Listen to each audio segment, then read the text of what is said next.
Ladies and gentlemen, welcome back to a special midweek edition of Forget About It Fridays Unfiltered. Even though it's Wednesday, we're still bringing that Friday energy.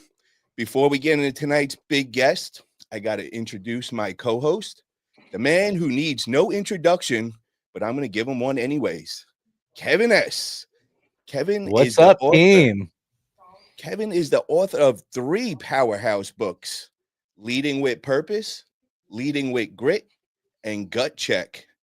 Brother, always an honor having you on here. How are you, brother? Oh, I'm doing great, Paul. I'm glad to be here.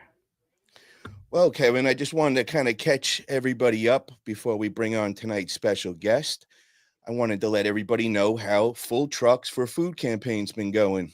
So today, I'm proud to announce that we hit our eighth full load. So just for those guys Nice. that may be tuning in for the first time and want to know what I'm talking about, is every full load completed before December 19th, I'm going to be donating $100 to the SF Marin Food Bank in San Rafael. So I just wanted to keep everybody updated. We set the goal of 20 total full truckloads before December 19th. We've hit 8 today. So we gotta speed things up a little. So guys, if you're listening and you guys got junk laying around, you want to also help out a good cause, hit us up over here at Forget About It, and we'll help that out, and we'll get some money donated over to the food bank. So Yeah, I love that you guys got some really good momentum going on that. And the thing about momentum is when you start getting that momentum, that's when you really got to kick it into high gear. hell yeah. Keep it going. That's when you got to push the hardest, when you get that momentum going. And it's not just something like this, anything with your business. If you get good momentum, you got some great jobs coming in and everything. You keep that momentum going, you keep the team motivated, and you push even harder than ever before. You keep that momentum rolling as long as you possibly can. Hell So yeah. great Foot to job. the Great foot job. to the floor with the pedal, man. Hell yes. Hell yeah. So I wanted to shout out a couple of people in the chat, and I also want to wish everybody a happy Thanksgiving. We got Thanksgiving coming up, and we got my man Drew calling in from Vegas. We got Washington in the house. My man Steve is here. We got my man. Oh, it's Kevin. There you are. What's up, team? We got Richard representing Canada. My man Richard. How are you?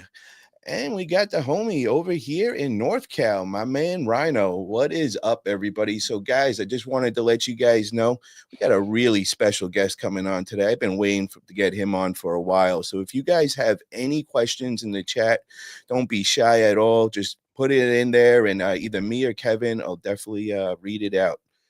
So, with that being said, we got Paul, it. one more thing. I have a little special announcement before we get started and bring Yeah. out our guest. So I have a little announcement for you. Okay. What do we get? I don't see anything yet. It's coming. It's coming. Okay. Happy birthday to you. Happy Oh. birthday to you. Happy birthday, dear Kevin. Happy birthday to you. I absolutely love it. Happy birthday, Kevin. Oh my God. Hell yeah, brother. It's your birthday today, is the actual Yes, it day? is. Today is my Wow. birthday. Congratulations, brother. Happy birthday, my man. I love that. Was a surprise, man. I had no idea. Thank I'm you. sorry, man. I should have wished you a happy birthday earlier. Well, well, I want to introduce tonight's special guest, guys. Tonight, we got a heavy hitter in the building. This man is out of Seattle, Washington, and he is absolutely crushing the junk removal game. He's the owner of Happy Hauler, and he's on pace to blow past 2 million in sales this year, all while staying donation focused and community driven. He's raising the bar for the entire industry, and tonight he's here to share his secret sauce with all of us. Ladies and gentlemen, give it up for John Stromberg. How are you tonight, brother? Doing good. Happy to be here. How's Oh it yeah, going, man. John?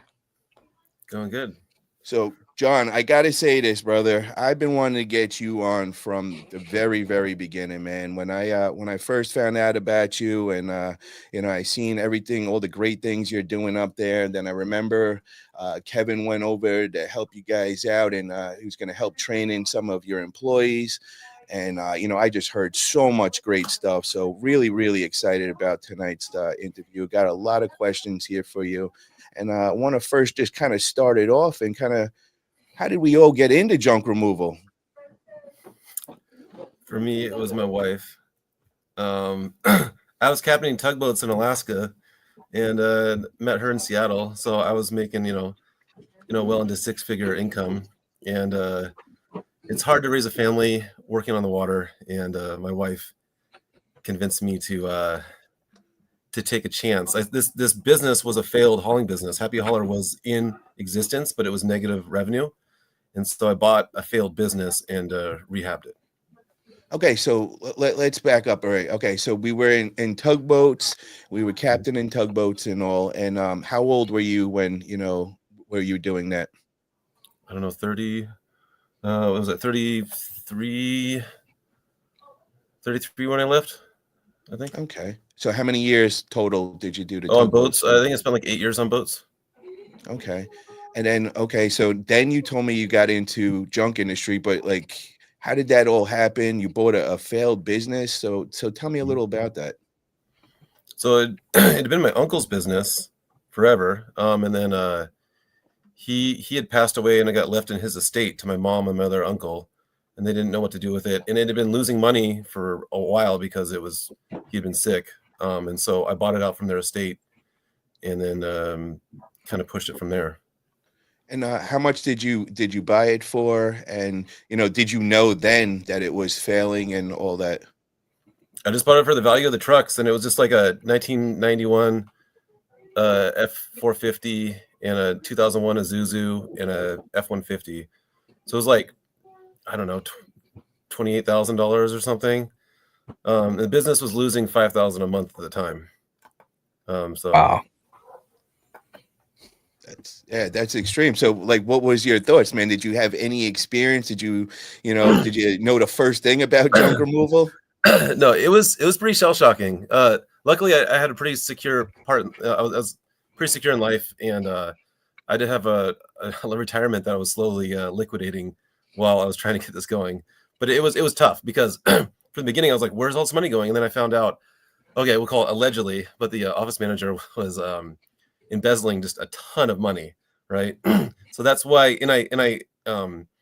this person came with a business. So look, within a week I was like, what is happening? And then boom, like my Google Calendar, my backup drives, my emails, boom, she just deleted the entire business and disappeared. And so my first week in business, the entire business was deleted. And then I was just waiting by the phone to hope someone would call. There's some clients or something, because it was gone. That was my start. So I was starting from the beginning, because it was gone. Like she took and then she disappeared because she was trying to escape prosecution. Okay, so we bought the equipment, and then so you got a bunch of employees with it. Like, how many employees did you inherit? Two employees. 2 employees, and one of them being the manager. That two guys in the truck, and then one office lady. Yeah. Now, what was your thoughts? When you first, after this first week, and you just realized that she was stealing all the money and all that. Were you, like, oh shit, did I just make a mistake here? Like, what am I doing? Am I going to go back to tugboat? Like, I was going to stick it out. I was like, we'll make this happen. I didn't really have the disposable income to start pumping ads, or I just didn't really go that way with it. I did have all the old paper files and stuff, so I started digging through all that, finding all the previous clients we worked for, maybe lost and whatnot, and started going back to them. And so that was my mission. So I just got in my pickup truck and started driving building to building, being like, hey, we're under new management. This is who you're working with. Let's get back to business, And so that's kind of how I started to come back. Okay, and now, like, what did your marketing look like at the beginning? How did you get out there? How did you connect with the community? You said you didn't get right into the paid marketing and all. So how did you get it all kicked off? I don't know. I'm not a salesman by nature. I just humanize with people. So I just kind of tell them who I am and my background. Just blue collar guy through and through. I was like, trust me, like I can make this easy. I'm working, 16 hours a day on a boat or whatever. Like this is nothing, to me. Talking about my routine, my our safety meetings, all that we do, like all the training I would do well beyond anyone else as far as just with the crew, like how to move things. We were really, even though we were small, I got the guys really efficient, really well. And agents and other people started to notice, and they started to take us back. So the clients we lost, they bought into what I was doing, and I was really clear about everything. I was like, this is where I even said them like our little tutorials are like, hey, watch out for this. We noticed this. We have like near miss reports. We have JSA meetings, job site analysis meetings before we do something, interesting. And all these things a lot of people don't do. It was like that's why we don't have incidents. So you're gonna be safe with us, and so that's how I kind of started. And I was just relentless, like because I had no other. My back is against the wall, and I didn't want to go back to the boats. So I'd follow up with somebody, and they'd say, "Oh, well, I don't know," and I'd be like, "Okay," and then I'd be back the next week, and then I would be back the third week until they told me not to come back anymore. So it just relentless in as far as like direct sales marketing. I worked in the federal building and just said, hey, like I'm here to talk to the maintenance manager, and they're like, oh really? So I just make my way down there, and the guy's like, what are you doing here? I was like, oh, we're supposed to work together, and then within a week I was working for that federal building in Seattle, and then within a month I was working for every federal building in Seattle and Tacoma. Okay, so hold on, we got to slow everything down because you're jumping in. We're losing a lot of the details. So I'm imagining when you're telling me this story, I imagine you're calling through your logbook and you're calling up all residential clients that you had in the past, but now it sounds like you went right after the commercial clients. Is that what you're saying right now when you're going after the federal buildings and all that? Yeah, that's all I had. Like we didn't really have, since my calendars and everything was gone, all I had was all of our receipts from invoices and stuff from the commercial clients. So that's all I had. That's all I had left in the files. So that was all I had. So I was like, well, let's go win back some of the people that were familiar with us. And so this is a lot different than what a normal junk removal company, would normally start out with, and that was from you purchasing one that was already up and running, because, I'm just going through that now, and, I'm not even thinking commercial until like right now, 1 year in. I'm just starting to like, okay, it's time to start getting all the commercial accounts and start going after that, so that first year I was just concentrating on, residential, where I see it kind of changed your game. You went right into the commercial aspect of it right away. Now, I also want to know, was there YouTube out then? Was there, a big junk industry? Like what year are we talking about when you first got into this and we're starting to build this up? 2017, 2018. Okay, so tell me, like, what was the YouTube world? Was there like a bunch of people on YouTube and teaching you how to get into junk removal? Was there anybody out there teaching anything? I never watched the video. I mean, until like the last, I don't know, 2 to 3 years, I've never cared about any other business. Okay, so where did all the knowledge, like how did you learn all this? You know what I mean? Because I'm just trying to like grasp it all. Me going through it all right now, and I'm like, damn, bro, you just jumped right in, and then like your first accounts was like with a federal building and commercial. I'm like, wow, that's just a whole different path that I didn't even know existed. No, yeah, like it's hard. I just figured it out. So like my F-350 was just a flatbed, and I was like, oh well, I need it to be a dump bed system. So I just scheduled myself for a 2-day MIG welding class, did that, and then I bought a welder and a hydraulic bandsaw, and then I built a dump truck the next day. Nice. And so, you don't play around, bro. You just so you just, I don't know, like when I was on the boats, like there's no one else. We're 30 miles offshore, like there is nothing. You just figure it out. you know. You got to figure shit out, basically. And there's nothing in. So that's like I like when I was on the boat when I first started, I was a steward, and they're like, all right, so hey son, you know how to cook? And then I was like, well, not really. And then the first mate gave me the Better Homes cookbook, and he said, you can fucking read, can't you? And then I was like, yeah. And then that's the attrition.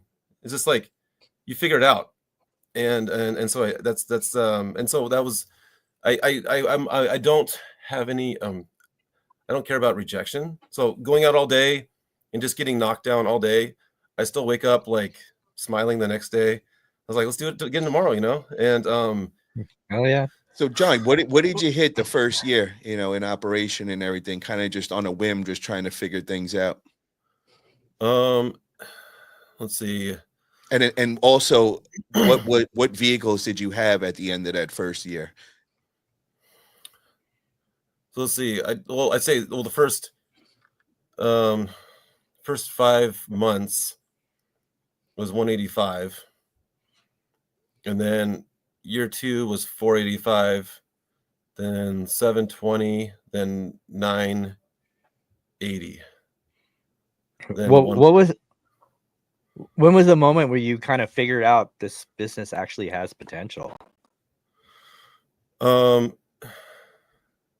Probably 6 6 months in when I really started to get traction. That unfortunately, like, no, maybe 3 months when I realized that, like, Really? when I started to just go after these commercial entities, and they just liked what they were hearing. But I just was very frank. I was like, this is what you'll get with me. This is my background. These are the safety trainers I go by. This is like the skill basis. You'll see the people on site. Just really tight ship. And like the company Happy Holler before that, it was all because I worked in the summers for Happy Holler when I was in high school and stuff. It was all just like okay. So rough, all right. So rough you just gave up a little right there. So you've worked in it during the summers, so you kind of were familiar with it from that. Yeah. But Yeah, it was all that like makes a guys big like, difference were because like, I'm trying to like grasp it all Yeah. because I'm like, dude, how are you teaching yourself? I'm in that position now. If I didn't Yeah. have like the YouTube world and all these interviews and everything, I'm like, how did you just grasp it so quick? Well, now it's making sense because you did a But little of it my in the style was summers. totally different though from his. And then But you at the least guys too, knew how the business ran and all oh that. yeah, You I know, mean all that the makes a guys big who were from difference. like AA, and like, you know, like the guy would be like, I'm the Duke, and I'm like, okay, and I'm riding some guy and I can still smell the whiskey on his breath, you know, like some rough. I was just some rough. I mean, we're some rough, crude dudes. Like in the truck looked like hell, you know. That it's all patched together. You know, it's like bare bottom, like dirt cheap hauling, right? Is what it was. So we're marketing to the bottom of the market. He was just marketing on Craigslist, so people want to pay Craigslist prices, and so it was bottom of the barrel shopping and all that kind of a lot stuff. of it. But we did have a few commercial clients, and those are a lot of the ones I was going after. Oh yeah. So Richard says that's amazing work to be making that much dough. And then Cisco's in the house. He says, "Good evening, brothers. Happy birthday, Kevin. Hope your day been great and blessed. Thank you for that, Cisco." And AJ is in the house. What's up, AJ? So how many years has Happy Holler been in the game now, bro? So the initial entity was like, I mean, it was basically a new business from when I got it, but Yeah, no, how many years have you had it? That's all I care. It's just you. How many years you owned it? really like 2000, I'd say 2018. So like 7 years. 7 years. Very nice. 2017, 2018. It was like right at the end of 2017 when I got it. Now, during the early years, what was the biggest growing pains for you? Like maybe talk about the transitioning from the trucks, man. You know, you said you had the F-150s and all. Did you go and get what trucks did you go to? Did you get the NPR? Like, what route did you go with the trucks? Yeah, I mean, our workhorse was just an Isuzu NPR, for sure. The truck and trailer option, what I was doing too, it only could be me because everybody else would screw up or something. So, and then my other truck was a manual, so it had to be me. So it definitely was like 2 years of me. I mean, 2 to 3 years of me really heavily on the trucks, probably 3 years really. I was really hands-on with everything. And so that was the hardest part, is trying to juggle it all, everything. And I should have really gotten off the truck a lot earlier. And now Now looking back, when do you think you should have got off it? within a year. Within a year. And what would you have did different? You know, like I know getting off the truck, but what would have been your position then? Just growing and scaling then? Just better training my guys, and then showing trust in them. So that's where you were stuck. You were kind of stuck with, it was like a trust thing with you. You didn't want to just hand over your job to somebody else because you felt like they couldn't do it as good. Yeah, a lot of that. Yeah, you're worrying that they would fail you on the brand, and like you got to release, you got to trust them. You got to release some of that, if they can do things 70% as well as you can do it, that's amazing, right? And you got to release that to them, and so you can start focusing on your own growth. Otherwise, you just stall. And I did finally got to, like, when I got to around 1 million, I was stalling out, because I wasn't I was micromanaging too much. Yeah, I think a lot of businesses fail because of that, because of trust issues, figuring that they can't get their team to be as good as they can. I had actually talked to a guy that's been in the business for like 18 years, and he's still on the truck because he doesn't trust his team to do it as well as him. And I think that's a lot of businesses fall short because of that. Sounds like Ricardo you're talking about. You say 18 years and jump move. I'm thinking Ricardo. No, well, not Ricardo. No, we're not talking about Ricardo, but he has the same issue. He just won't admit it. But yeah. But I did talk to a guy a couple months ago that was having that issue, and he was asking for help, what he could do, and I told him exactly pretty much what John just said. It's about trust. Trusting. People worry too much about command and control when it comes to their team, and where you really need to focus on is trust and inspire. So how did you find that balance, John? To be able to trust in them? Was it, you found some good employees and you just trained them properly? Like, what made you be able to scale and now all of a sudden be able to put trust in them that you weren't able to do at the beginning?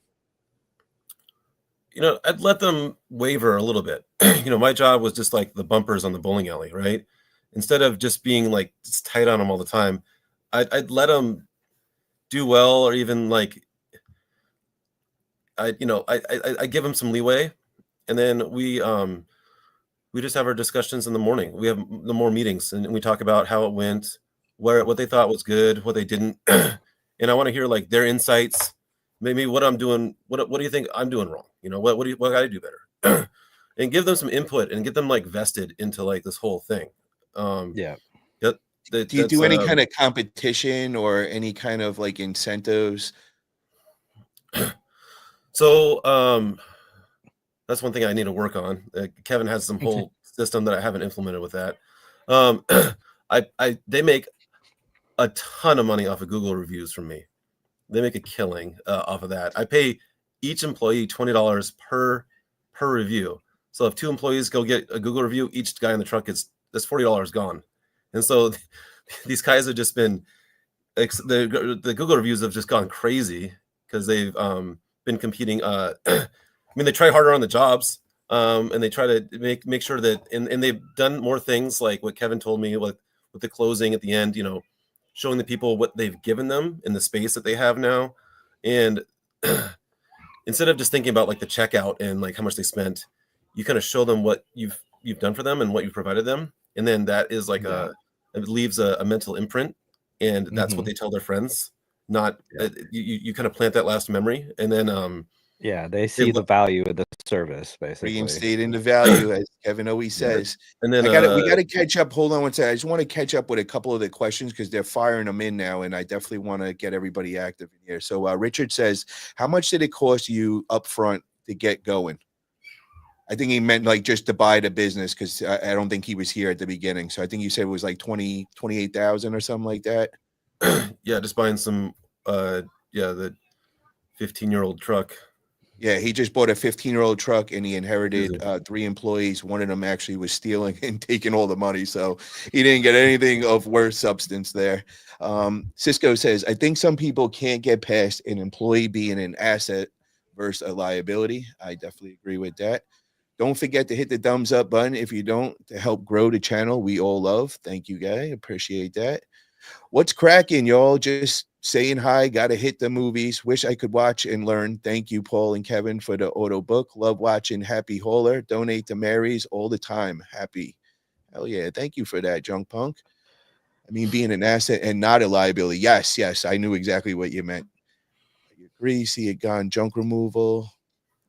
And thank you. Okay. So yeah, John. So I see, man, it was not like a normal journey for you getting into junk removal. It definitely went a different way and all. I'm really interested to hear about how you got into got all your commercial accounts, and what would you say percentage wise that would make up of your business, the commercial side? Yeah, it's still about 90. Well, I mean, up to like 2 years ago, like I'd have on my schedule sometimes 2 residential jobs in a given week, so you're doing like 1.2 million in jobs or whatever, and I'd have 2 residential jobs on the schedule and then just the whole week full of it's all commercial, like so over 90%. Wow. So the focus is commercial. How are you getting these? Like what does marketing look like to grab the commercial guys? I was like just a door-to-door salesman for the longest time. So still I up until a year ago. Wait, hold on. Okay, so you just literally are knocking on doors. So give me some examples of businesses that you would go and target. Because I found it real interesting when you said the federal building, because I didn't even think of that. Oh yeah, I mean, if you look at all the surplus or like the air cleaner systems they have, I mean, they produce a lot of stuff. You think of how many filters like those buildings have, like it's truckload and truckload and truckload. I'm just I'm always looking for any opportunity. Let's see. So yeah, it wasn't until I hit like 1.3 million that I started advertising. I never did a paid ad ever. No platform. Okay, well, hold on. How many years did it take you to hit that 1.1, 1.2 million plateau you were talking about? Oh, well, let's see, 1.1 million was like 4 years ago or 3 years ago. 3 years ago. Yeah, 3 years ago. And then so you went on a 3-year run where it was like you couldn't beat at 1.1, 1.2 was plateau. Yeah, or so I saw 3 years ago was 1.2, and then like I don't know, I was having kids and not at the helm, I guess. And actually, with all the insurgence of all this, I mean, there's a new hauling company every day, right? And so I actually slipped and went to 1.065.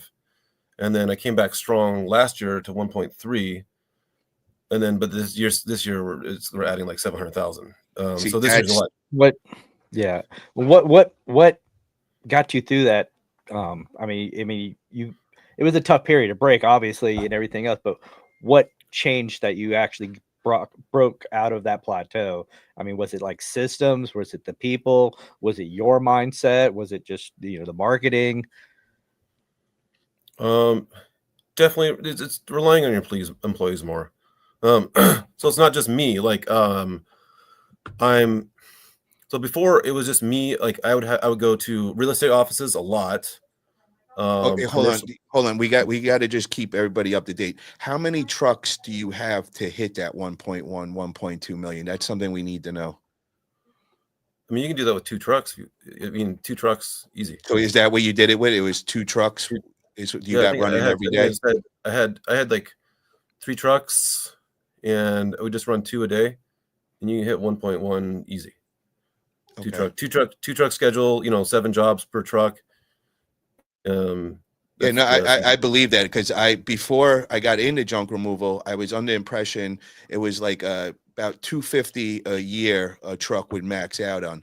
after being in junk removal, me and my girl have came to the decision it would be more about 550 to 650 is really what a truck could max out if you're keeping it at 5 to 7 jobs a day and everything. And now hearing your numbers, it seems like you're on the same numbers that I'm at, like maybe even a little more with that. So what do you see as the max on one truck could handle in a year?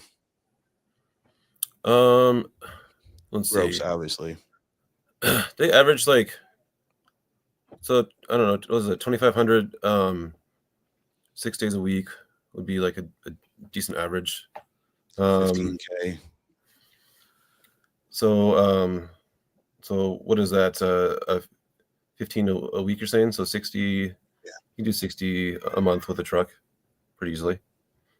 Yeah, because we're for the most part we're just 3 truck schedule right now, shooting for 2 million with three trucks running. But it's a dance though, because I have 5 trucks. Okay. And so it is in Seattle, since we're so donate based, you need to have box trucks if you're actually going to donate anything, because it's going to rain on and stuff. So we need to have, box trucks and dump trucks. So we have 2 dump trucks and 3 box trucks. Okay. But you're keeping like how many on schedule, like regularly every day? Like, you would. Yeah, like today was 3 truck schedule. 3 trucks. This whole week has been 3 truck schedule. Yeah. Okay, now let's get back to the last question, because I didn't mean to throw us off there, but I know everybody in the chat's wondering how many trucks is it taking for him to hit these numbers and all that. So what was the aha moment, like, this year that you just, you added another 700K onto your gross and all that? There's obviously that's something that is really sticking out that you did different. Let's see. Just landing some of the bigger commercial contracts, like where I, landing like a contract for 200,000 and things like that, where, the big boy numbers, I guess. When I saw that happening, I was like, damn, this is going to be a different kind of year. So it was, I worked for a lot of hotels, and that was a hotel remodel. And so they're, basically demoing out every room. And then we just needed to haul away the debris from the demo. So we have a question in the chat, and this kind of goes along with what you're talking about now. What are the requirements for a commercial account, and define commercial accounts? So like any kind of apartment complex, it's different. Okay. So like, I still consider like all my real estate agents I work for commercial, accounts, and, but you can have any insurance or whatever. They're not going to really, the requirements are much more loose. But if you're working for like an apartment complex, they have a third-party vetting service to check all your documents. And you have to be in compliance with that service, and they'll go through line with all your insurance requirements and this and that. And they require high limits. It's not like you can get away with whatever working for any kind of residential or real estate agent. I consider commercial, but these like hotels or apartment complexes, they want 2 million plus 1 million umbrella, at least 1 million auto.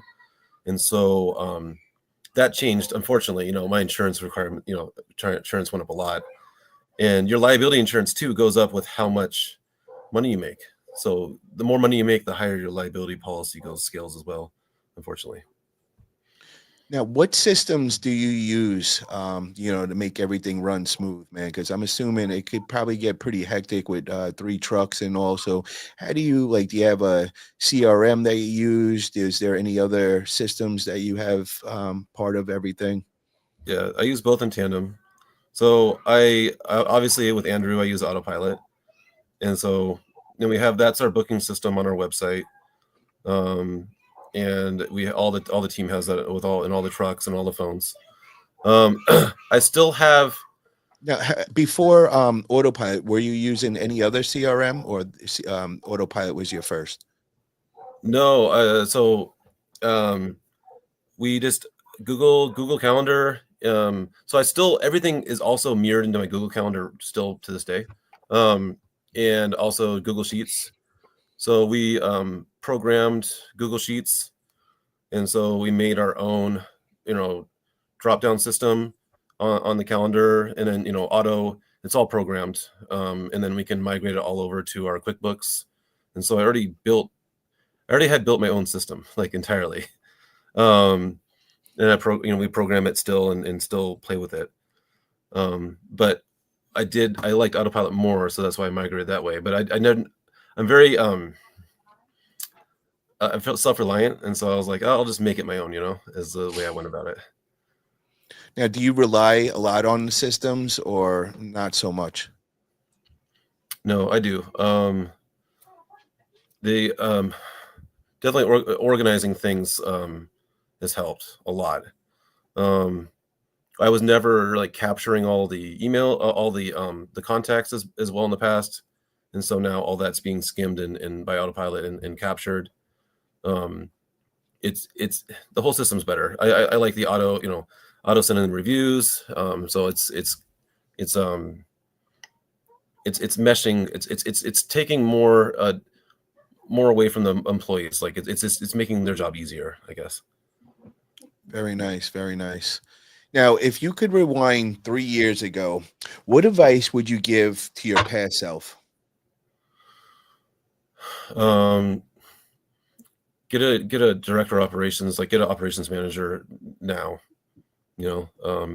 get that daily, try to get some of the daily grind off of your plate so you can just be networking and trying to build a business. So get that key player to be working on your behalf. Now, do you have an operations manager today?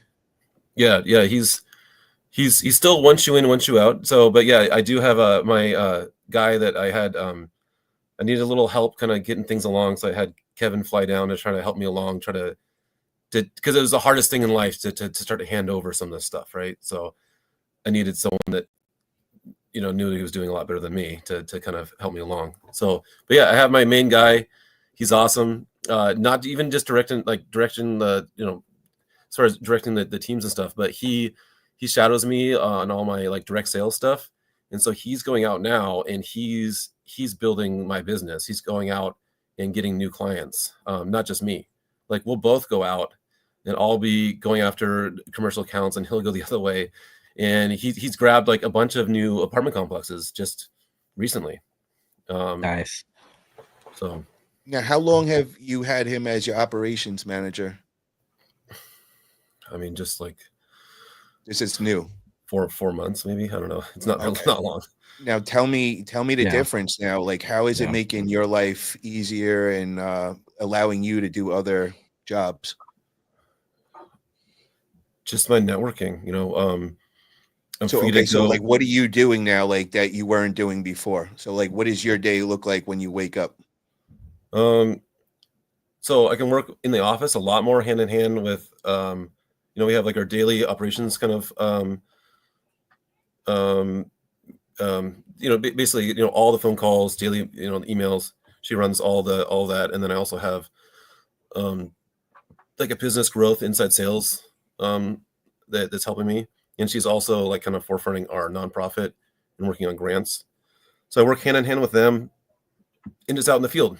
I was out, yesterday at the furniture repair bank talking to the head of that, and she kind of helped me along with some grant processes and things like that.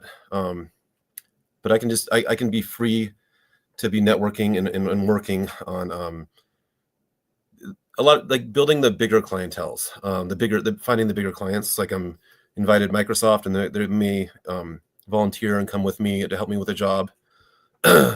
And it's not just to have them come help me, but it's also to secure my own relationships with them and build that up. But I'm finding I have less time to go after the bigger fish, I guess. Love it. And now what would happen if you went away for a month? Would you come back and be like, oh shit, like it'd be a mess? Or would you be very confident that, it wouldn't even skip a step what you got? I don't know. I don't know. I want to try that out. We might have to go on a vacay now. Huh? I mean, I'm safe. I mean, like, I know I'm safe for a week. I could survive 2 weeks. I could go 2 weeks. Yeah, for like 100% 1 week. 2 weeks. No, I guess I have to get there. But I know 1 week I'm very confident. Maybe 2 weeks here soon. Cisco says, most of my apartment complexes require me to carry $3.5 million general insurance. and extra on auto 2 million. Wow. That's Have you hot. experienced anything like that, John?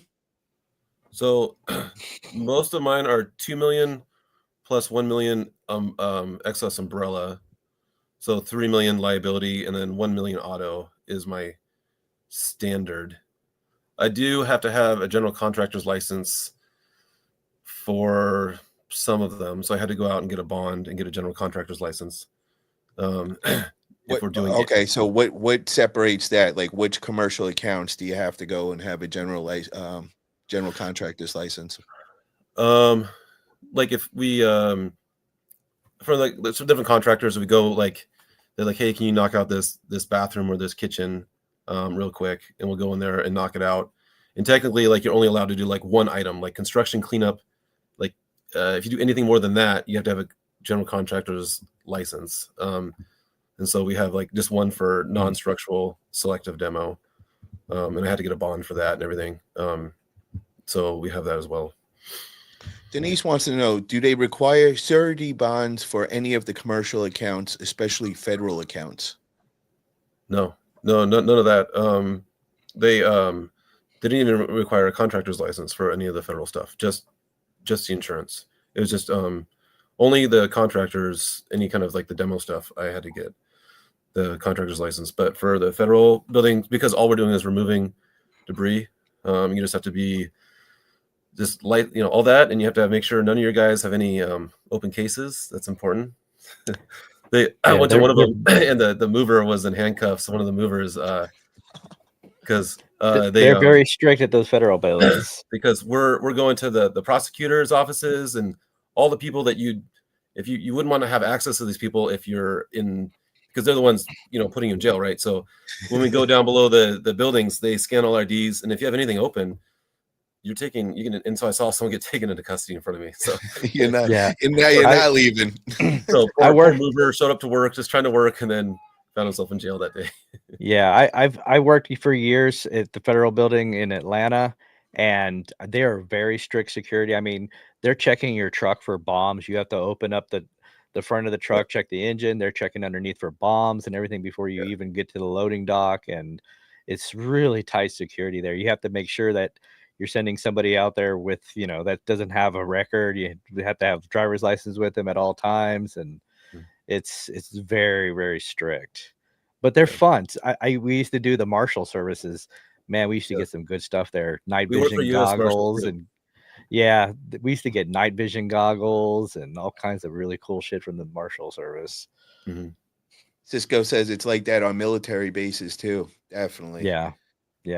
I've done Air Force bases a couple times. So yeah, been there, done that. John, you've built one of the strongest donation first models in the industry. How did you get into that? And that is what I'm thinking contributed to a lot of the growth that you experienced this year. Am I right saying that? Yeah, for sure. Yeah. I think that's the secret sauce, bro, because, I'm experiencing over here myself and all, and, just working with the community, people seeing you give back, and, they want to help out as well, so I'm sure that you're getting a lot of business from that. And it's kind of what separates us from, most other junk removal industry, because a lot of them, most people aren't doing donations. It is an extra step. You got to go an extra mile, so to say. It's a lot easier just going to the landfill. But, I've been really going hard with the donations and just, trying to give back to the community. And, I've seen such a positive feedback from it. And you're doing it on such a larger scale. You guys are in a lot bigger position and all that. So kind of tell me about, like, how did you get into that? And I see you working with, I think it's Mary's Places is the main charity that you've been working with. Yeah. So tell me a little about that. Yeah, we've always done the eco-friendly approach. You really want to be, there's a lot in the industry. You want to be different. And early on that was a lot different because we've been doing that since second year of business. I started working a lot more with relocation companies, and they're giving me all the donations and whatnot, and they want to see it go to the right place. And so that's what kind of drove me that way, 6 years ago. So, and it was just going to Goodwill and things like that. And people were happy that we were taking that step. There was no, there's no advertising expenses, right? But I was spending, it does cost more. Like a lot of times, you will recycle your construction debris and your metals because it's required to, or it's cheaper to do so. But donating doesn't make money. You lose money donating. Labor costs more. If you just dumped everything and ran to the next job, you'll make more money that day, right? But I was securing like, but when you donate like this and you send pictures back, it really warms them to show that things were actually taken the right place, and you start securing these partnerships, and then it starts splashing to others, especially like a real estate office when they start talking to each other and they start sharing images. Like the biggest thing for me was like, actually direct images where you take it and then you have a picture of those exact items at the place and they actually see their physical items. There's like, damn, they actually did it. Because all these people say, yeah, I mean, we'll do what we can about donating, or we try to do the best we can. And then they just don't actually really do it, and you never see it actually happening. Yeah. That's why I do the same thing, man. And I see that gets the biggest response too, is, somebody seeing me leave their house, they'll see me making the video, and then they're looking on my social media an hour later and they're seeing it get dropped off at the charities and all that. And, I can't tell you how many times I've got phone calls after that. And like, we really appreciate you going that extra step. And like, people just surprised that, how far we went to find things another home. And what I've also been finding, which I really didn't think about this beforehand, was a lot of people that, let's say they have like a sickness, with hoarding and all that. I'm finding they're able to part ways sometimes with these items, knowing that they're going to get another home. Mhm. And I've also been experimenting with taking pictures for them, and this is another service that I'm going to be offering where, if, they're connected to an item, and maybe if we could change that around, their connection, and take a picture of it, make a photo album, maybe just take 25 of the most important items that you really want to have a memory with, and we just make them a quick scrapbook. And I've been seeing, I haven't did it many times, but I've did it a couple of times where, like on smaller jobs with talking like storage units, they were able to part ways with these items, which when I first got there was no way. It was a hard no. And then when I talked them down and I explained the way that we were going to do it, and we were going to get them, find them to the local charities, we would take a picture of it. It was like they thought about it, and they're like, yeah, you know what? We could do that. And then, their significant others would always look at, and their mouth would drop, and they're like, yo, you got something here. You're figuring this out here. So that's another thing that I've also come to realize. People that normally wouldn't be able to release this stuff are knowing that it will find another home. Yeah. Professional organizers are a big part of our business, and they love us for that, because it gives them firepower for their clients, because they can go on our Instagram or whatever, and they can say, this is what happens with your stuff. And we'll take, pictures and send them back to them, and it creates a better, it makes their clients really happy with them and the service and everything that happens. And so we also benefit their business because we help make a really positive relationship with them and their clients, because we show, what's happening on the back end. So, but yeah, it's huge, especially professional organizers. Like those are the people that really, they need those, you need to donate, because they need to try to get people to stop hoarding all their stuff. And so that's a real key, what you're talking about. It's a little secret sauce for everybody in the chat. If you guys haven't been working with professional organizers, that is a good contact spear for us junk removal guys. So, I've been from the very beginning. I've been emailing them all and, contacting with all the locals and, just letting them know I'm in the area. Yeah, I liked one lady I was talking to on Messenger. She liked what I was doing, and then they were good people, and I could tell that, right? And so I have a national carrier that I work with. And so I set them up with an account. And then like 2 months later, she's like, you've gotten us 30 jobs so far, John. And I was like, that's right. Nice. So I kind of rewarded them for what they're doing. That is amazing. Amazing. So what's the plans for growth now? What is the overall goal for Happy Hauler? Where would you like to be in 5 years? Retired. Yeah. No. Yeah, really? Is that true? Like, would you be able to actually retire, or are you like you got too much energy? Because come off to me as like a real entrepreneur. A couple years ago, I was like, all right, I think I'm ready to retire. I started just arm wrestling, going around the country and doing whatever the hell I wanted for 4 years. And I was like, bro, there's more to what am I doing here? I got it. There's more to me here. So I think you're like me with that, bro. I think you'd go out of your mind retired. Let's see. I mean, definitely scale up quite a bit more. I'd like to be like the 5 to 6 truck schedule, more so. Really build up this whole nonprofit machine that we have going on.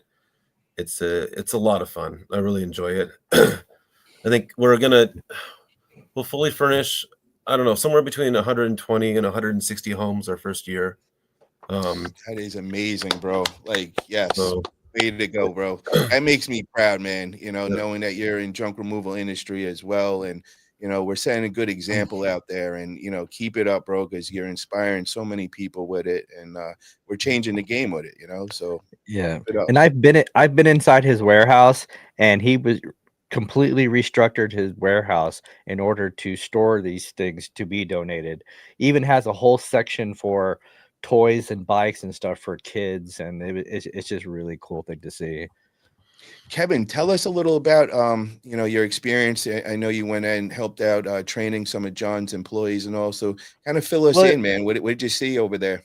Well, it wasn't so much as training his employees, it was kind of to oversee his operations because, as he mentioned before, he was looking to get an operations manager. So I just kind of went in there to oversee what he's doing, and give suggestions on what to change. And I actually, he's talking about the guy he hired as a operations manager, and I kind of did a one-on-one with him, one-on-one / interview, just to see if he was be a good fit, which I thought he was.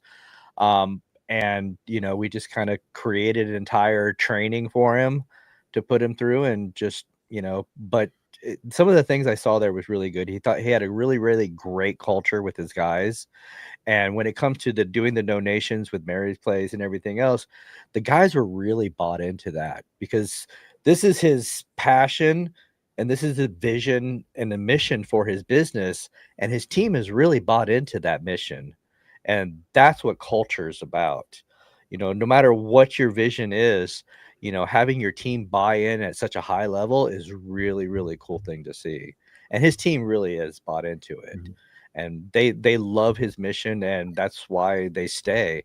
But just seeing his operations go, and he wanted to spend more time basically doing what he said he's doing, networking, going out, finding these bigger jobs, working on his nonprofit, and finding a good operations manager for him, and creating an entire system for his operations helped free him up to do that, to start really, because he has this vision and he has this passion. He just needed the time to work on it, so that gave him time to free up. And he's got, like I said, he has a great team. So him trusting them and inspiring them to, and empowering them to take over these things, gave him the time to really, really focus on the things that's important to him. And it was a really cool thing to see. How many employees do you have working today? Today was 10. Well, like, how many altogether on the crew? Like, just meaning like, total. 7 full-time, and then like 2 part-time, and then 2 people in the office. Okay. And like, what are some of the positions that you have? Obviously on the truck, you got your team leader and your assistant. Is there any other titles that you have that other junk removal companies might not have yet? Just one warehouse manager. Okay. To run the warehouse. So the warehouse manager, what's his whole description, job description, and everything? Is that all the donations part of the business? Yeah, intake and outtake. So like he, quickly, built 2 homes this morning, and they went out today with the teams.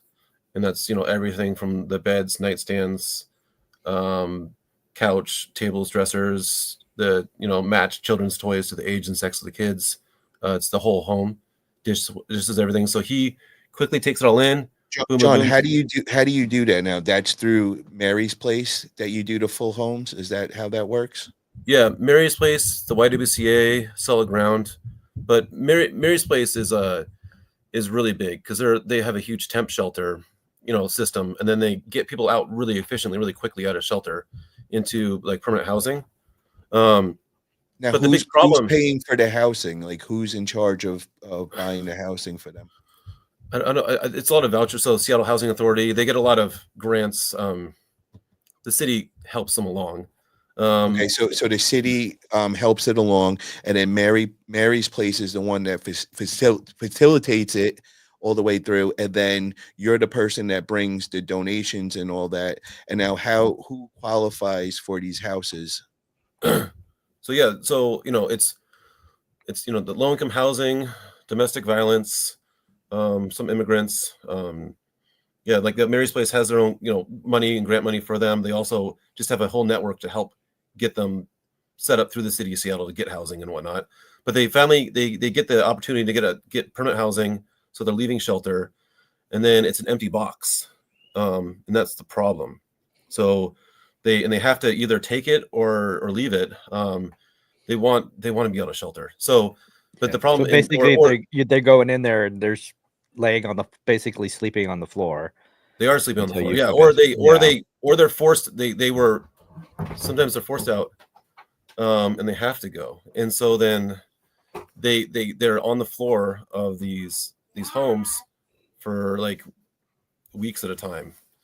And then we come in. So there used to be a nonprofit called Humble by Design in Seattle, and they failed like 8 months ago or 9 months ago, and that was my trigger point to do something about it, because they were the safety angel, kind of helping these people, so providing everything. And so we come in and we provide everything for free, and we deliver it and we set it up, and we do it at pretty fast scale. We can get the stuff in, we can rehome same day depending on the severity. Like one where we found like the people, they had CPS going on that afternoon, so we had to rush and get it there that morning. She's doing everything she could, but she couldn't get the kids off the floor. It was a domestic violence thing, so CPS had to keep coming and checking them out. And they were going to be potentially separated. The mother was going to lose her 3 daughters that afternoon, and then we came in and fully furnished the home that morning, and they passed the CPS inspection, and she gets to keep the family together. That's amazing. Now, if somebody wanted to go and do that, like if I wanted to do that in my area, how would I go about this process? Who would I contact to get anybody this can help on any level. It can be just a single item. Like Mary's Place is most of the people are just individual donors. Like they just email, like, I have this, how can I help? And they're like, hey, we have all these families, what can you give them? And they'll help you network directly with the families to drop off anything you can. And it's cool because you see direct impact. It's not just like giving to Goodwill and you hope it's going to get sold, and then some 3% is going to go to help people, or 5%, who knows, right? Where you directly get to see the exact, because I do the same thing, man. What happens with the charities is we're there 2-3 times a day, and we fill them up, and once they're filled up, it's a couple of days now before they come and empty them out. So now with those days, I got to find other places to get rid of stuff. So what I've been doing is I got my big mass text blast group, and everybody I come across, I asked them, hey, can you ever use any kind of donatable furniture? I went around to all the construction guys in my neighborhood, and it's great because I'll be like, all right, this is what I have, meet me here at 3 p.m. I'll have everybody over there, and they're all coming with their pickup trucks, and then I get the text later that night, man, and just like, yo, I just want to thank you, and they're taking a picture or a video of their room, and I furnished their whole apartment, and you're like, holy shit, man, this is a great feeling. You're just like you say, man. So I encourage anybody in junk removal. This is a great way to get you guys linked up with your local community, to give back to the community, not just trying to take money and all that, but to actually be an asset to your community. And anybody could do it, just like John's saying. You don't got to do the full house. Eventually when we get there, I would love to get up to that level, and that is my goal, is to do it. But even for right now, what I'm doing, I'm 2-3 times a day, I'm at the charities dropping things off. So highly encourage you guys to get involved with that. Yeah. Also, John, I'm interested to know, man, are you connected with like the chambers of commerce? Are you part of any kind of like networking groups or anything? I was just invited into one of those, but no, I'm not networked with chambers of commerce. I've worked as a vendor for the city of Seattle. Um, but that was just me being like a sneaky little shit. I shouldn't and so I'm creative, right? I saw a hauling contract where it said like hauling, the 30-ton loads, like truck and trailer, big trucks, right? But then if you won a contract, you could defer it to any other approved vendor, within the city of Seattle. And I'm a hauling company, and so I bid on the contract and I got 10% of the contract, but with no ability to fulfill any of the contract myself. And so I deferred the contract away to other people on the vendor list. And then for the next year, I was making $20,000 a month, not doing anything. So, there's a lot of there's smart games you can play. One thing I want to say on the way you're talking about giving things away, Abel, he talked about like he got a great couch. You could fence it on Facebook Marketplace for $150, $250, I don't know. He gave it away on the community page. It's like, can anyone use this? He gave it away to the community, and then he got $4,000 in jobs from people just loving what he was doing. And so that couch got him $4,000. He could have sold it and just boom, done, made the money. I could tell you that. I could give you a million stories with that, man. All those construction workers that I'm giving, they're handing out my cards and flyers. I don't ask for any of that. They're just doing it because they want to, reciprocate, us helping them out, and that's what I've been seeing everywhere in our community. Everybody hears about our food bank program and all, and they want to help out as well. So they hit us up, and if people got donatable clothes and stuff like that, they hit us up first right away, knowing that we're working with all the local charities and all. So definitely some great stuff to do. And it's just great that you could give back to the community. And before I got into this, I never thought this would even be part of, all junk removal and all. This is just another added benefit of being in junk removal. You're fighting in this thing with a new hauling company every week on Facebook and whatnot. Like, you're fighting on a different wavelength. When you do the whole price war, you'll just see people drive themselves to the bottom. Like when I go into real estate offices and I pitch my business and talk about what I'm doing and what my impact, to the community and whatnot, they just call me. I'll take, you just take over the whole office. They're just like, this is what you're doing. I bid, and she had me bid one job. We were in the middle. I wasn't lowest, wasn't highest, and I just got the job. She didn't even care. She's like, sounds like you're competitive, good. And so she didn't give it to the lowest. She just gave it to us because of what we do. And so when you're impacting someone's heart, it does. You're fighting on a different wavelength than all these guys just saying price. And it's a better model to go after. I got to ask you this, John, because you brought this up. What do you think with the saturation? Would you say that junk removal is saturated these days? Yeah, well, it definitely spiked with COVID, but now I've actually seen like Junk Luggers, one of the franchises around me failed. Some other haulers have failed. So it's definitely up and down. Definitely some people are getting starved out that aren't doing it right, and they are failing. So it is survival of the fittest, I guess. There's a ton more hauling companies than there used to be. Oh yeah, sure. And I'm seeing, even with myself, I'm only in 1 year, and I'm seeing them all over Nextdoor, Thumbtack, Craigslist. They're popping out left and right, and it's kind of like a race to the bottom. They're all, just like you said, everybody's just undercutting each other. You could see all the newbies; they're willing to take anything. And then what I'm seeing a lot, which is very unfortunate, is all around town you're seeing junk piles all over. And that's a lot of, I'm assuming it's a lot of these newbies getting in it, and, they're just undercutting everybody, but they're not even getting enough money that they could go dump it properly. And they're just dropping them on the side of the road. And, that's coming to be pretty prevalent around my area. And I just wanted to say that, because, unless you're really serious about junk removal and you got some capital behind it, it is really hard to get in and be successful.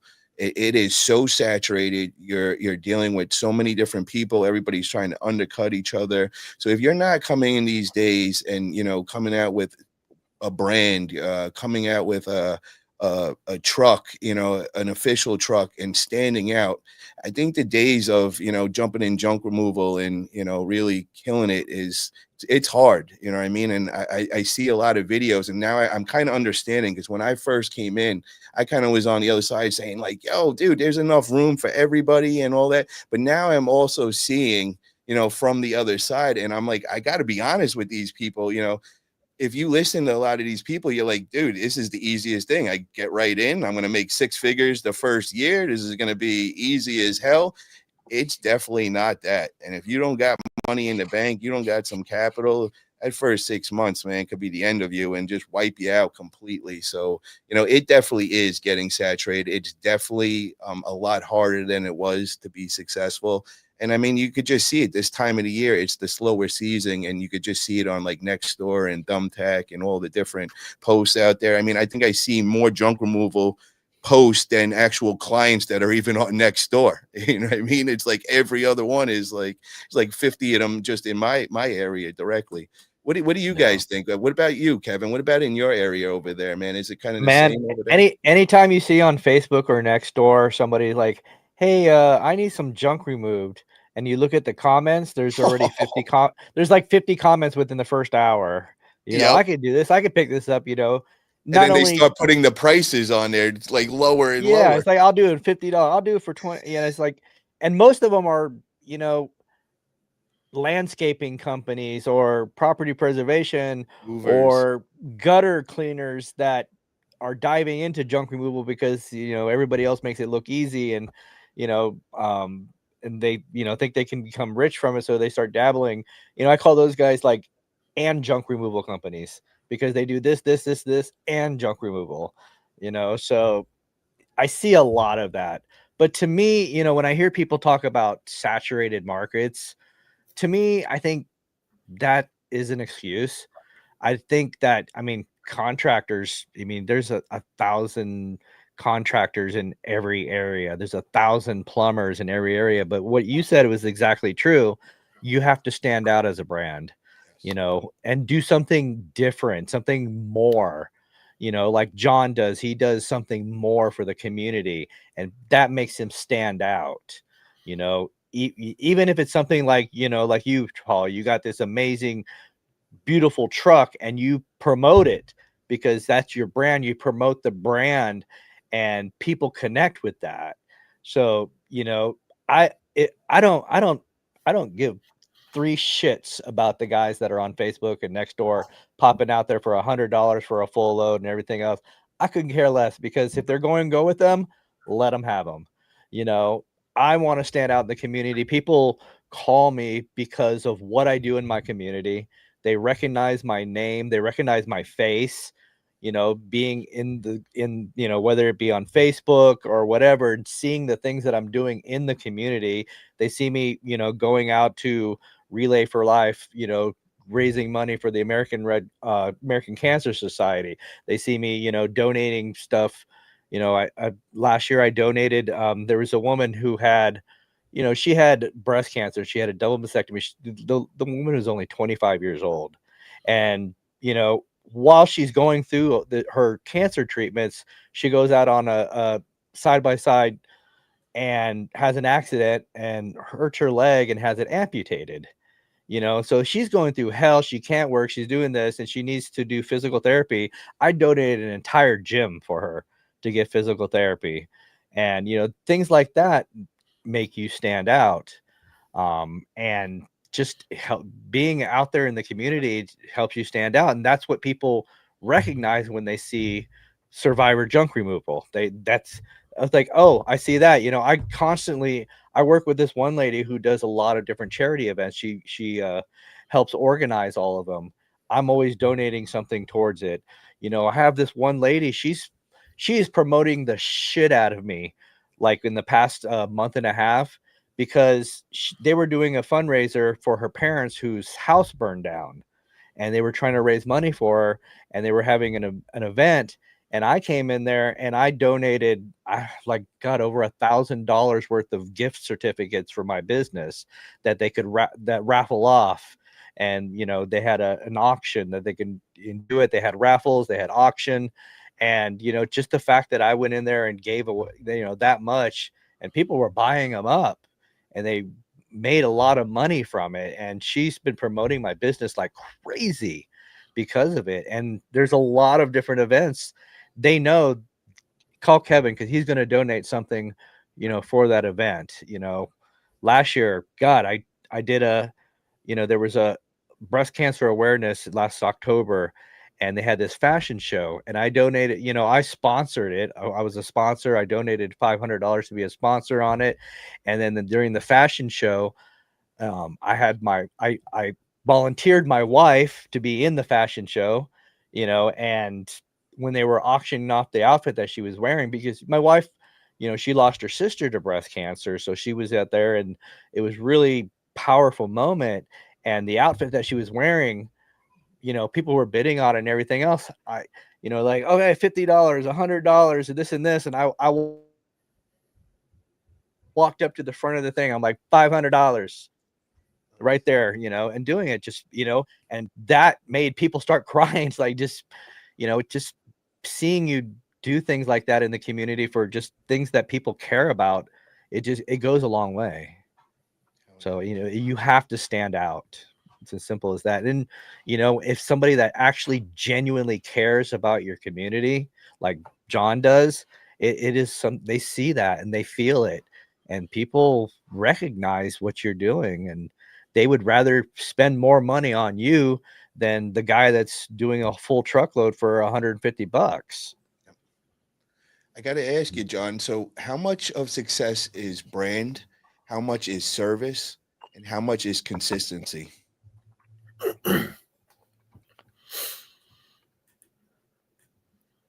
Consistency is probably still number one, actually. Like, I have one client that I've done 2,000 jobs for. So we've done 2,000 jobs with one client. That's crazy. That's a commercial account. Yeah. So they just know what they're getting every time.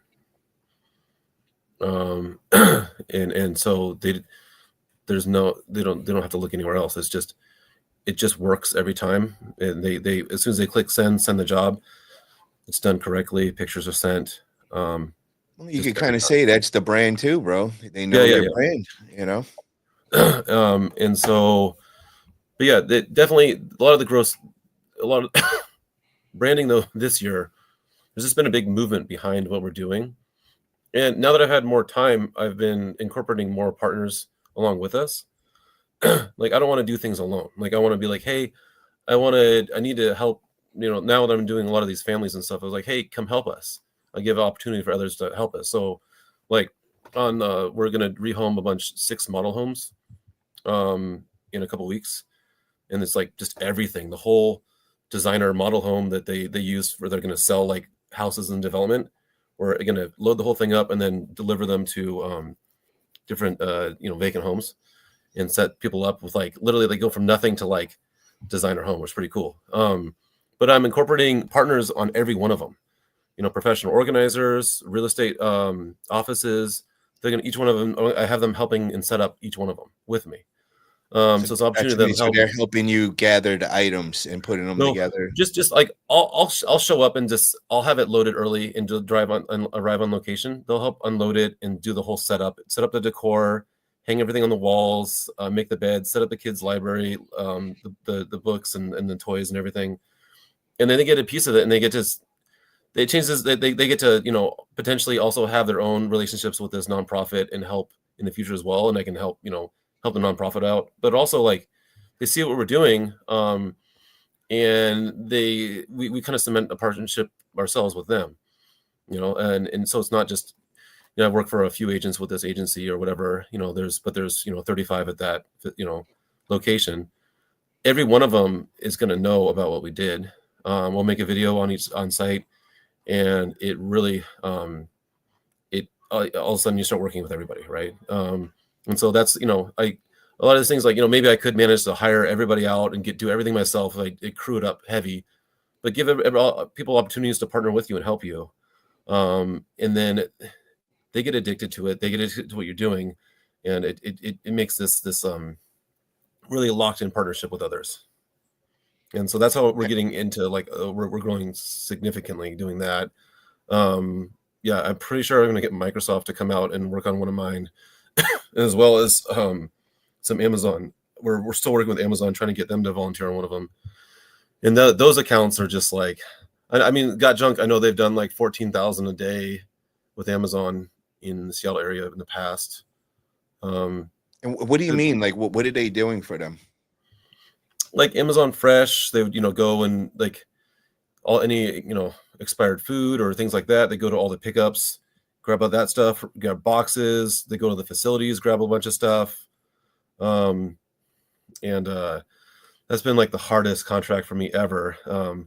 Because like I've been on the vendor list with Waste Management for years, but they only dispatch Got Junk. They never dispatch me. So, but that being said, now that we're a nonprofit and we're actually applying with grants to Waste Management and this and that, they're seeing what we're doing, and they're like, wow, these guys are awesome. Not only is it half the price of Got Junk, but they I'm actually, before, like, I never really knew who to talk to or anything, and now I'm actually breaking through some barriers now. And So you mean I got to reach out to Tony Soprano for Waste Management? Is that who I got to reach out to? Oh, dude. No, it's well, like Rubenko and stuff that's here, and they're all over the place. Like, that is, like, there's cities that you can't have any other waste service other than Rubenko. They lock in. It is mafia. It is, like, through and through. It still is, So, but yeah, we're so there's a couple of big, things we're working on now, and if we make those pillars fall, I mean, those are just massive accounts. So let me ask you this, man. So you're on pace for 2 million this year. Mhm. What is the next target? 3 million? Yeah. I mean, or And double. when? Probably. I want to just go straight for 4. I don't know. When are we thinking? Are we trying to hit next year? Like, what are we talking here? What's the timeline here? I mean, if you start knocking things like Amazon down, then yeah, it's that easy. So, like, we haul away a lot of the fun thing is we take a lot of the stuff from the employees from Amazon when they move. A lot of their employees' stuff is actually we're taking it away and indirectly working for them and donating a lot of the stuff through, like, relocation contractors and stuff like that. So actually, indirectly, I've been working for them for a while, and so I've been showing them what's happening with their things, right? And with Amazon, one of the biggest donation partners in Seattle is Mary's Place. So they don't care about me, they care about Mary's Place, okay? And you have this guy that's taking all of their employee stuff and funneling it and helping this nonprofit that they care about, and helping all these people. You start to get noticed, right? And so that's one of these things. You start helping all these nonprofits that are significant, that people actually care about, that it's a name brand everybody knows. No one really cares about you, but it starts to make people care about you too. And that's what's changing things for me, especially on the real big scale of the big players. I'm starting to get noticed. Okay. And that's where a lot of my acceleration has been going. So what kind of legacy are you trying to build? I mean, is it for your family? Is it for your team or for your community? I mean, what legacy are you trying to build by doing all this? Yeah, just showing that there's, like, a different way to do things. Like it's kind of all these nonprofits that take in goods. You sell all this stuff to offset operational costs and this and that, but we're not really selling anything. I mean, it all comes in and it all goes out to these families in need. And you're just changing lives, every day, and it's beautiful and it's awesome. So I want to really scale that to at least be able to, help 1 to 2 homes a day, go to the 600 homes a year kind of thing. And, just kind of be this beacon, for hope for a lot of people. And then it's just this huge funnel because everybody wants to work with us right now. Our nonprofit has been getting a lot of traction. Another big thing for scaling, our nonprofit, right? We just started doing ads for the nonprofit, get it noticed. And then you know how like Goodwill has on their website resupply, right? A lot of these donation places are using resupply, which is like, you want to get a couch to us? Oh, click. Here's a third-party vendor. It's $150, and they'll come get the couch and bring it to us, you know. And so with our nonprofit, you know, people click on it. They're like, we love that you're actually directly placing these things in homes. We want to go with this, you know. And then it's like, yeah, that's great. And so the email that goes out says, yeah, here's our sister hauling company. You know, this is the rates, and we can come pick up anything you want. And so what I've built is my own resupply network within ourselves that only funnels to us and with our own brand. So I've kind of taken resupply out of the agenda. Nice. And we're making our own funnels. You know, I have several funnels like that. I have a senior relocation move management business. It's not, I mean, it's a real business license, but it doesn't really do anything. It's just for networking people with the right vendors. You need to move from move from your home to a senior move management facility, right? And so you go to my website and they'll submit what your requests are, and then I'll supply them with all the vendors they need. You know, your lawyer that you need, your professional organizer, you know, suggestions for agents and whatnot. And I give them just show them a full package of everybody that's vetted through us. They're great people. And then you're on that list. And then for the estate clean out, you know, obviously Happy Holler is referred for that, right? Genius, bro. And so I market. I go to senior care facilities and go to the marketing director and talk about our senior managed business and what we can provide. And they're the ones that'll market on my behalf for the intake for people coming in. You know, who should we talk to and whatnot. And I go after the ones that are like the one that I go after. It's 500 to a 1.2 million entry fee to enter and that's just to get through the door, you know. Then you're paying, you know, 6,000 to 15,000 a month, right? So these are the people that are coming from the equestrian properties on several acres, where, you know, you're doing a estate clean out that's on just the most massive scale, right? Right.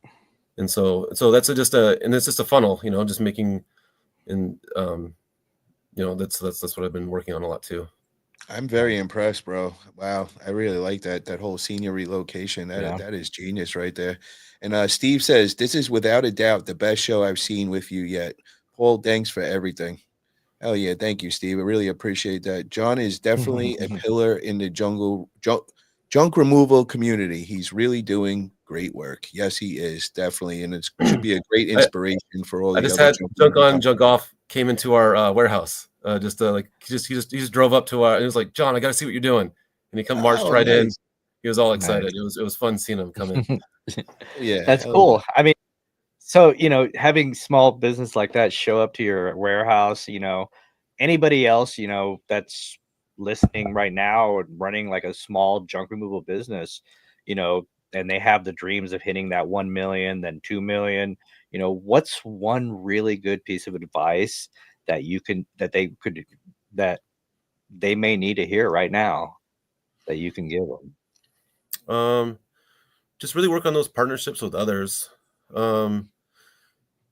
You know, just getting these referral partnerships are really important to me, with, you know, like professional organizers, real estate agents, all these others, even like the handyman. Like I have a whole list, plumbers, anybody, the different contractors. Anytime I see like people in like Facebook groups be like, hey, like who could help with that? I'll be like, oh, I really like so and so from so and so contracting, you know, and I'll tag them. And so I'll do stuff like that where I'm marketing their business, trying to help them, right? And I'll do stuff like that all the time. But then it secures. John, you should get in. John, you should get into BNI. You're really, literally part of BNI, and you don't even realize you're doing the BNI culture in ways. I'm part of that, and it's hard. That's exactly what we do. I went to the Seattle professionals meeting recently, and then I went to another BNI meeting. And it's hard because like the weekly meetings is hard for me to do. That's my problem. And so, but that's what I do is I'll market all these other people's businesses and try to help them. And then anything they capture in their web will get funneled back to me, you know? So you make a much larger web to capture work. And so, but yeah, the BNI thing's the same, but it's a limited, I don't know. I just do it my own way, but with a lot more, probably more people. Yeah, I mean, I'm the same way, brother. There's not a person that walks by me in life that we're not going to have a conversation, and whatever I'm in at that time of my life, you're going to know all about it, and that's just how I operate. That's just a master networker and entrepreneur, man. I see that right in you, John, and I also see that in Kevin. So we all got that same drive with that. So, John, what's coming up next, man? Do you have any, big events coming up or anything you want to let anybody know about? We're gonna have some we'll have some pretty cool events at the warehouse. I think in like 3 months, we got like a Dungeons and Dragons collection that's like 3 pallets, maybe like a $30,000 collection of stuff. And we found these like 2 groups of autistic kids that cope with autism by playing Dungeons and Dragons. Nice. So we're gonna have a massive warehouse event where we have a huge Dungeons and Dragons event, and then they get to take the whole collection home with them. Nice. So we're gonna do that. That's gonna be pretty fun. Especially because it's a 30-year collection, so it's like the collector's things from 30 years ago. These kids could never afford it, But you make this impression on them, like they're like I can't believe this, It just cool stuff like that, right? At this event with all the relocating the homes, we'll have the CEO of Mary's Place there. King 5 Evening News will be covering it. And so it's not just like a small. It'll be on media, It'll be a kind of a big thing. And we got published on Puget Sound Business Journal recently. And so you can start to get really noticed. We're gonna next thing we're going on. So the only advertising I do was just the radio. So we spend about 1% on advertising currently because we started doing that. But we are gonna get on another radio station. Tell me about the radio. What are you doing on there? So I just talk about what we're doing in our partnerships. And Mary's Place, they do trust us, and we help them on a massive scale, right? And so they have this make a home program where they help network people giving things to others, right? You can directly hand off your items to families, and they'll help network you with these people that have nothing really. And so it's pretty neat. So you can do that directly, or if you need help getting it there, then we offer to help. It is a paid service for us to come get it, but a lot of times they're really happy to do so, right? So they with Mary's Place, so on the radio we can say this is John with Happy Holler. You just want to tell you about a really great program out there called Mary's Place Make a Home program. You can directly give things to homes in need. And I'd really reach out to Mary's Place for further details on that. If you need help, we're happy to help as well. If you don't have the logistical means to get it there, Happy Holler will be happy to, we're a service, and we can happy to help get those things to those people for you, like a 15-second or 30-second ad like that. And what is something like that cost? I mean, you could get, I just pay $2,000 a month for one radio station, and then this other one that it's a little bigger and better targeted. It's going to be $3,500 a month. So we're going to start doing that. How many commercials go off for that 2,000? How many would you get? I don't know, at least 230 seconds or something like that per month or something. But we'll be benefiting and building their program and helping more people recognize it. But at the same time, and they know that I don't have any grants right now. So everything that the more money that I make, the more money I spend helping them, because everything is internally financed. All these homes, these 120, 160 homes, that's all out of my pocket. I have no outside funding. So the more money I make, the more I can help. And so that's kind of and they're happy when I talk to their marketing director. They're like, yeah, that ad sounds fine to us, and run with it, So and that's a brand that's a name that everybody in Seattle knows. No one really knows me, but they know and they care about Mary's Place. And so are you on their website and all? Do you have a backlink on there? I don't think they'll share our stories on Instagram and whatnot on their own sometimes, but they do. They send us jobs all the time now where people are like, hey, they're messaging them how do we get this? They'll refer us for the jobs. You should definitely talk with them and see if they would get you a backlink on there, because that would be really, really big with them being national and all that. That would make your Google authority really skyrocket. And I just did it recently with the SF Marin Food Bank, and I'm a backlink on their website, and same thing on mine, and it definitely helps with the Google. So I suggest all these partnerships that you're getting. That is one of the first things that you want to definitely get them to do, and it's just another way for people to find you. The people that are going to their website could now, get funneled to you. Yeah, I did that a couple months ago with the our Chamber of Commerce. I did a job for them, and at the end, I told them, I'm like, it was a pretty small job. I told them I'll do it at no charge. Just shout me out on your website. Put me on your website. Put my website on there. Shout me out on your Facebook and Instagram, and they did. They were happy to do so. Yeah, John, you're helping out so many people, man, and everybody's gonna want to be connected with you now, So, yeah, definitely don't be shy, bro. Definitely ask that, because that would definitely benefit you, and it helps you. You're putting out so much money out there. That's a way for you to kind of get some of the money back, just with SEO purposes, long term. No, yeah, for sure. I haven't. I'll see what they say. I won't hold my breath on that, but we'll see. The CEO wants to come and do a sit down talk show with me. So we'll probably hopefully soon here do a talk show and talk about what we're doing, to benefit the community together. So that was pretty cool. When I went to this evening event recently, benefit that they raised like $1.52 million something, and then I saw the CEO, and then she was like, oh my, and she gave me a big hug, and that's the first time I even saw her, and she was like, oh my God, thank you so much. And then every person there at the event knew Happy Holler, even though Amazon and stuff probably is giving him $100,000, and no one really knew any of the executives, but they all knew me with Happy Holler. So that was kind of so it was really neat. So yeah, I'm just really excited about what's happening, and then I want to influence others, just like at Able at the Junk Expo, just on a bigger scale, nationally, get more people to kind of, I could help so many families here, but if I could influence some minds on a national scale, maybe I can affect 200 families here or 100, but you're talking on the scale of thousands if you're able to get companies just to do a fraction of what you're doing, but on a national scale. So that would be my goal would be to spend more time traveling the country, helping companies and ones that I like what they're doing, and help build their brands. That would be, I don't have the aspirations to really franchise out.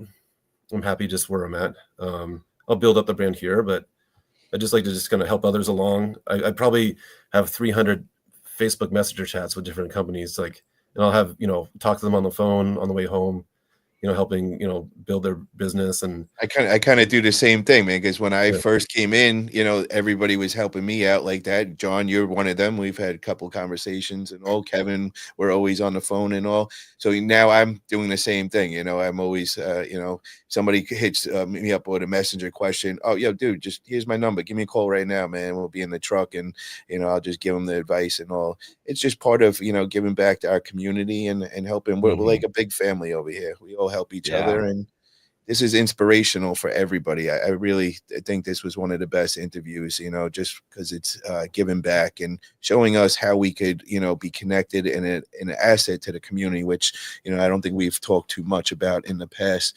But I got to say this, John, I got to ask you, man, you've been kind of following my journey from the beginning and all that. I'm coming on that 1 year, January 15th and all. I just wanted to get maybe one tip that you could give me, personal to me. You got to take that step with the employees for sure. It's a hard thing to do. Yeah. Let's see. I got to say this, bro, with that, I'm more comfortable with that. I'm in my uncomfortable zone now, being on the truck. I'm the guy that's better at, in my eyes, delegating and, working with employees and all. So I'm kind of feeling more comfortable getting into there than where I am right now. Don't get me wrong. I love being on the truck. I never did manual labor before this. This is all brand new to me. And I absolutely love it. But, getting into the next transition, I think I'm going to be a lot more comfortable. And that's the fun part to me, the scaling. You have a good presence. A lot of the direct sales stuff I do is really, mean, it really gets you places. Emails only go so far. LinkedIn can help. LinkedIn's pretty powerful, but like when I go to a real estate office, I just go in person, talk about what I can provide them, how I can benefit their clients and their overall satisfaction of their clients for them. The way I sell it is how I can help them, right? I don't want to just be another vendor because they all have the hauling companies, right? I'm going to talk about how I'm different and how I'm going to have a better result with their clients. They're going to be able to declutter things better. And the overall, the process of them moving and declaring their home is going to go smoother and it's going to be better for them. For the overall, like, satisfaction in the client, right? So that's why I sell it is we're going to benefit each other. I'm going to help you if you work with me, right? When I was like, I know you have weekly meetings or monthly meetings. I'd really appreciate it if you let me just talk for 2 minutes at your weekly meeting or monthly meeting of how I can benefit you and all the other agents here. And they're like, all right, John, I really like what I'm hearing. And I was like, I know. And so then I'll How many real estate agents do you work with these days? Is it a lot? A lot, yeah. Yeah, I don't know, Now, do you have special pricing for them? Because I know they need things a lot cheaper. A lot of times, so like 8% off. Sometimes I'll give them something. They do get like a commercial price that's slightly less, because they I mean, you got to make them feel more special. Special, yeah. They want some appreciation. Be like, hey, I use you a lot. Can you cut me? And so it's not going to break your business. You're not paying for any leads. It's worth it. And so, 100%. So, but yeah, we'll do that. And then all of a sudden they give me a shot. They're like, okay. And then I have access to 60 agents from one, right? And I'm on their Zoom meeting or in person and talking to everybody. So I got to tell you this too. I joined the realtor group in my area, and also I have like a realtor number and everything, which they all thought I was crazy because I was the only person that wasn't coming in there with a real estate license. They're like, wait, you want to join us and pay the membership? I was like, yeah, because I want to just connect with everybody and go to all the different places and meet all you guys. So they're like, yeah, we could do that. That's cool. And they'll actually let me get a 5-minute presentation. If I think it's like $20 or something, you pay before the meeting, and you could just, the first 5 minutes, they let you go and they give you your presentation. And, there's like 50, 60 people at each meeting every week. And also, I'm there, I go to different ones in the area, but it's really starting, I'm starting to run into these realtors everywhere and all that. But I got to say, I haven't had too much luck yet with many realtor jobs. I've had a couple come from it, but, I'm hearing a lot more coming from you guys. So I got to put a little more focus and kind of, figure out the formula to make it work. Yeah. And luckily, like we've scaled up. I do have cash, and so I can be leaned on. So I do a lot of estates and stuff like that. And a lot of times no one wants to pay for out of pocket. The family members, all the money is in this home, and all the kids don't have the money, don't want to, especially if they're older and they did hoard, so you're like, this is going to be $8,500. This is going to be 11 grand or something high. They don't want to pay it, right? So a lot of times I'll get paid in escrow. I'll just write up a service agreement, and they'll pay me upon the sale of the house. And then they're not competing, and they don't even try to get a second opinion. They just say yes, and then we have because that makes it sweet for them. Exactly. And then do you do a contract with them to protect yourself, the closing and all that? Yeah, and I've only had someone attempt to screw me over once. So it's pretty, but I mean, I'm pretty savvy. So like when they try to do that, I just electronically file the contractor's lien that evening. And then I CC'd it to every title company in Seattle, just in case they'd already done their first like liens and wants, like search, because it was already coming close to closing. So I put myself filed in there, and then they couldn't close without my payment. Nice.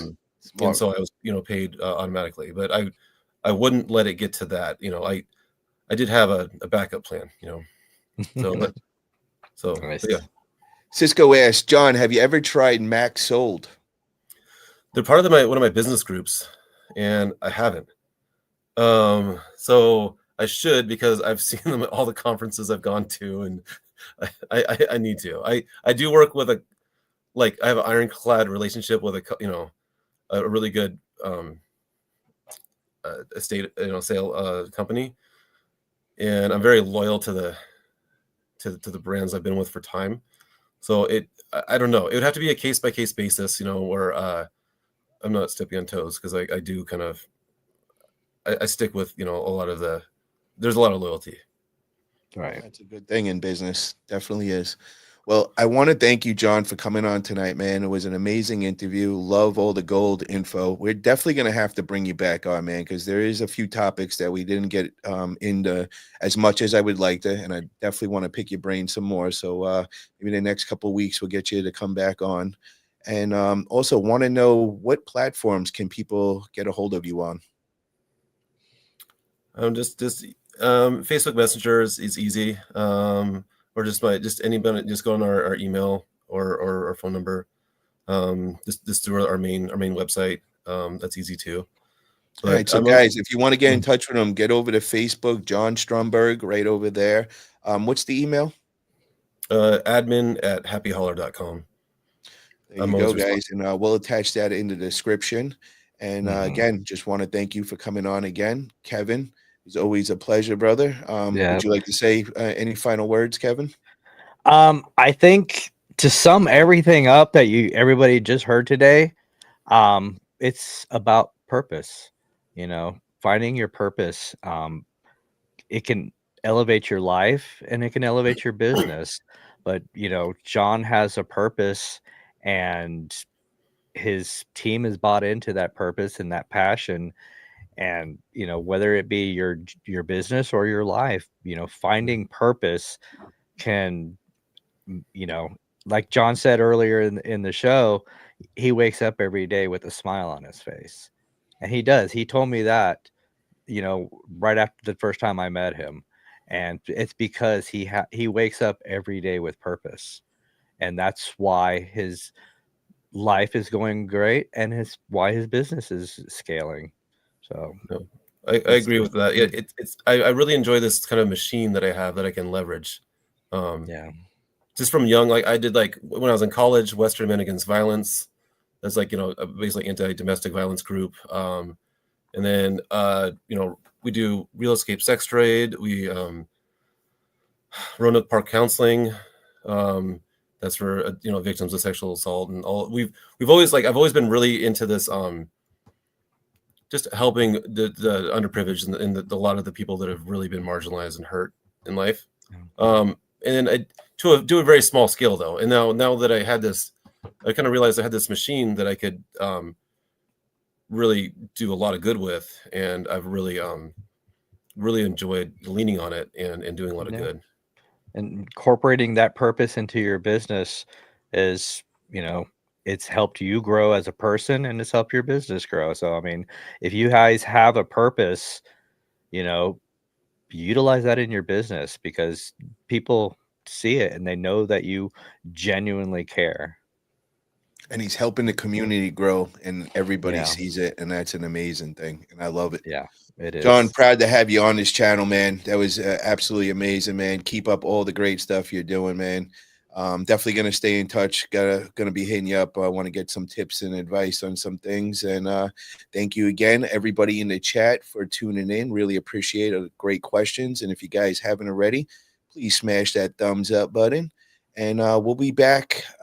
We don't have a show this Friday, but we will be back next week. And I'm going to do something a little different. We'll be announcing during the week. We're going to the special show that we got set up next. So tune in for next Friday, guys, and have a great night, and happy Thanksgiving to everybody.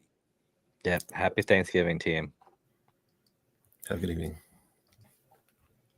Thanks, John.